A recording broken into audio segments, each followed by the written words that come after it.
This is Delicious Dignity, where we cultivate a self so potent, so clear, so vital, so truthful, that our life is all the more luscious for it. Let's call ourselves into being, shall we?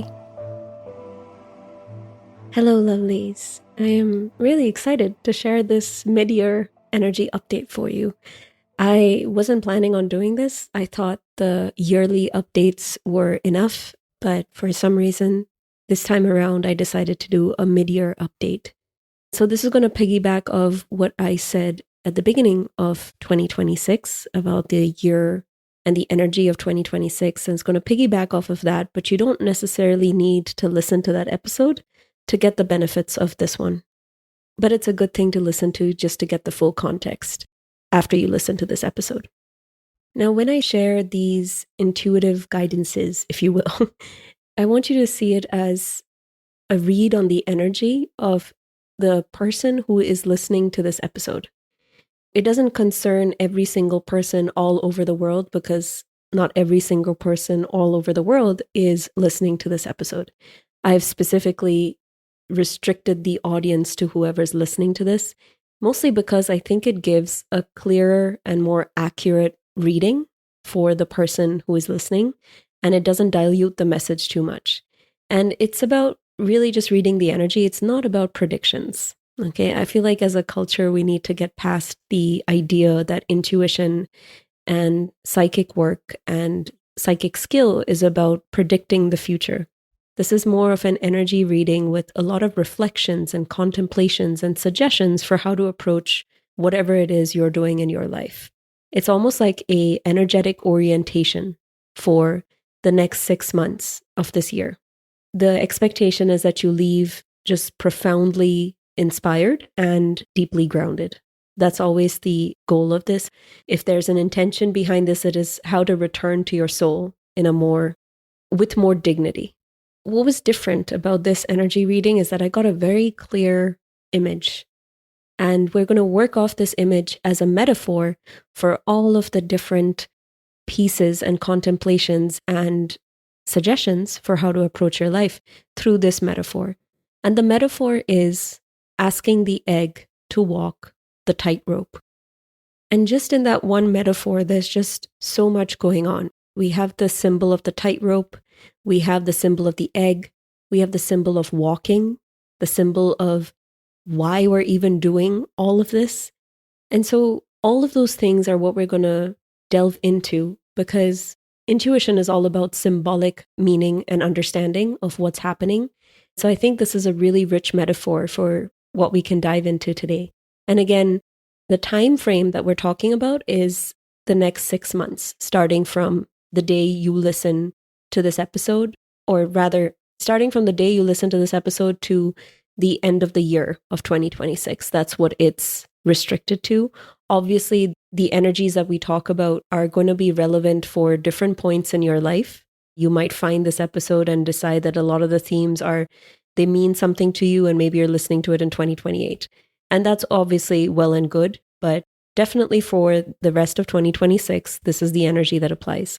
So I always like to ask, where are we coming from as a collective, for those of us listening to this episode? And we're really coming from a place of love, actually, and a place of partnership. And we're coming from devotion.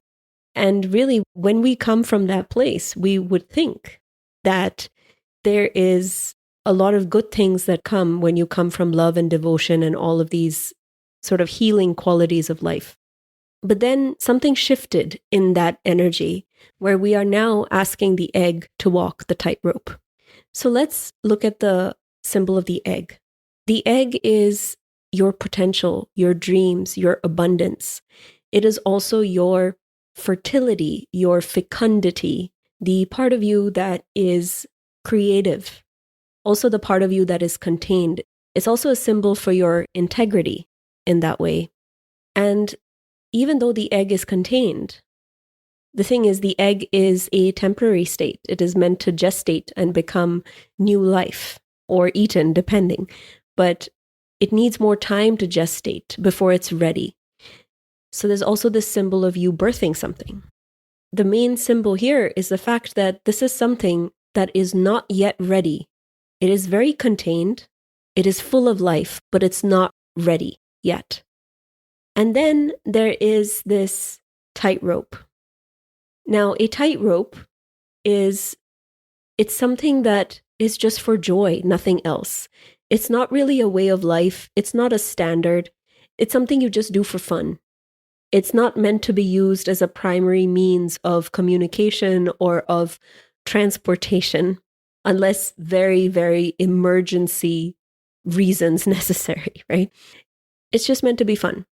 And so now when we put these two things together, it's like this egg is being asked to walk the tightrope, and it's something about the way you're approaching things is forced, is lacking in fun. It's become your whole world that you're just so focused on pushing it and making it work when it actually does not need to be this hard.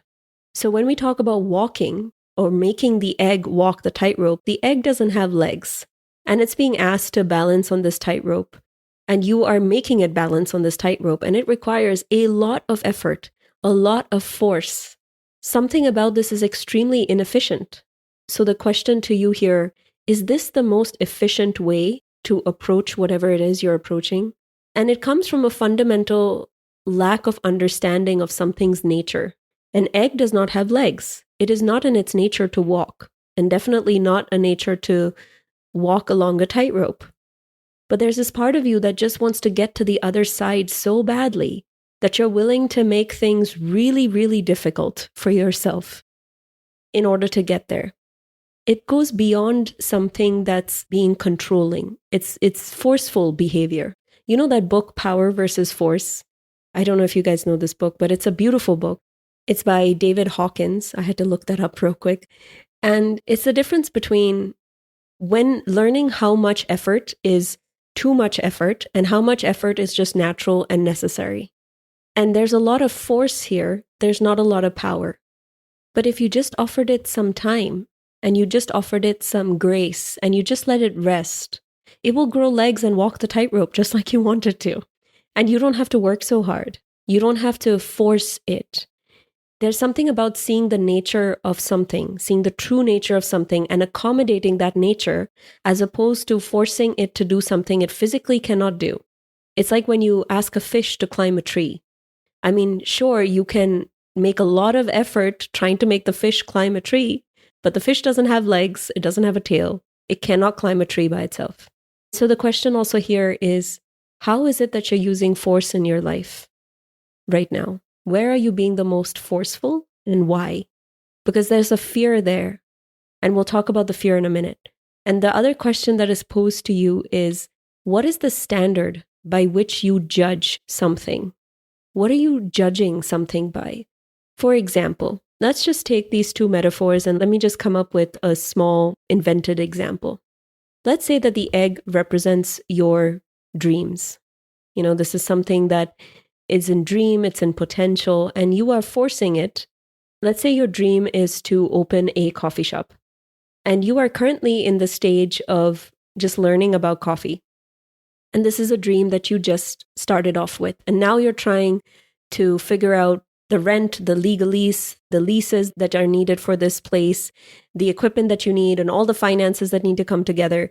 And you only just started thinking about opening a coffee shop. And it feels really forceful because you're forcing it. Every day, you're just forcing it to give you results. Walk this tightrope. But it's not giving you results, or it's requiring so much more of you to give the results that you need it to give, when in fact it just needs time to come together before it can walk this tightrope. Another example could be you trying to chew pasta, but the pasta is not cooked. So you're having to use a lot of force to chew the pasta when all you needed to do was just cook it, let it sit in the boiling water for a while, and then you can eat the pasta just fine. But if the standard with which you judge is, let's say in the instance of the coffee shop, the standard is, I need to get things going now. Time is of the essence. Now. If that is your standard, if your standard is fast, then you will always be behind. In the case of the pasta, if your standard is must have it now, then you're going to have to eat raw pasta If your standard by which you judge is how much time something is taking, then you will always feel like you have to force it. So let's go into why we make the egg walk the tightrope. It's this whole relationship to time is one of the reasons why you feel like you're either running out of time or something is taking too much time by your standards. You feel like you must keep up with some external standard that you have set. You must keep up with this. Maybe it's a woman that you want to look like. So instead of doing it the natural way, you feel pressured to put Botox and plastic surgery and this and that to get to the other side. It's a lot of force to make your body and your face or whatever look a certain way in order for you to look like the person that you want to look like. So there's this sense of must keep up. That was just, by the way, another example. I'm not saying that's what you're doing. I'm just giving you different examples. There's a lot of willpower that is required to do this, and willpower is expensive because it causes really high cortisol in your body. And it's this insistence on must get to the other side. It's coming from this real scarcity mindset. There's not enough of something. It's coming from poverty consciousness. So there's a part of you that's really focused on what you don't have and that you are extremely poor in some area in life, whether in money or in relationships or something. And that poverty consciousness is what's running the show. And lastly, it's coming from an achievement or a hustle mindset. But what's required here is a nurturance mindset. Somebody needs to sit on the egg to hatch it if it must walk the tightrope. And if you give it even more time, it might not need to walk a tightrope. You could just watch it grow a little bit bigger and then ride it to the other side. It can fly to the other side. So there's something about this tightrope being your standard, that all of a sudden your standards for life have become really narrow, really limited, and not so fun anymore. What was supposed to be fun is no longer fun anymore because you've made it a way of transportation as opposed to a way of fun. Really, the suggestion for you right now is you can really rely on rest, on peace. You can still rely on the allies around you. You can give it time. There is absolutely no reason to push through. You can accept that you can control a lot of things in life, but do you really want to? Do you really want to? Do you really want to be that controlling and that pushing and that striving? So think about what makes you the most uncomfortable about this image of an egg walking a tightrope. Think about the first feeling you had when you felt this. Was it fear? Was it confusion? Was it excitement? And why is it that you felt that feeling? And usually that's a good sign of where you are in this mythic image, so to speak. Let's say that when you heard this metaphor, you got excited. What specifically excited you about it? Was it this magical thinking that has often led you to make decisions that have been, in the long run, bad for you or not quite what you wanted them to be, right? Let's say that you are excited by the thought of making an egg walk a tightrope. There's something about that is not realistic. Something about that is self-denying and self-abandoning of who you are and what you're comfortable doing and how much effort it requires. Now, don't get me wrong, there are a lot of things that require a lot of effort in life. But is making an egg walk a tightrope the place where you want to put all that effort? Or is it somewhere else? Maybe you put your effort into nurturing the egg in your dreams or your abundance or your fertility or your creativity, rather than asking it to prove something to you. Maybe you just give something more time. Maybe giving something time is your biggest act of love, self-love, or love for something else or someone else.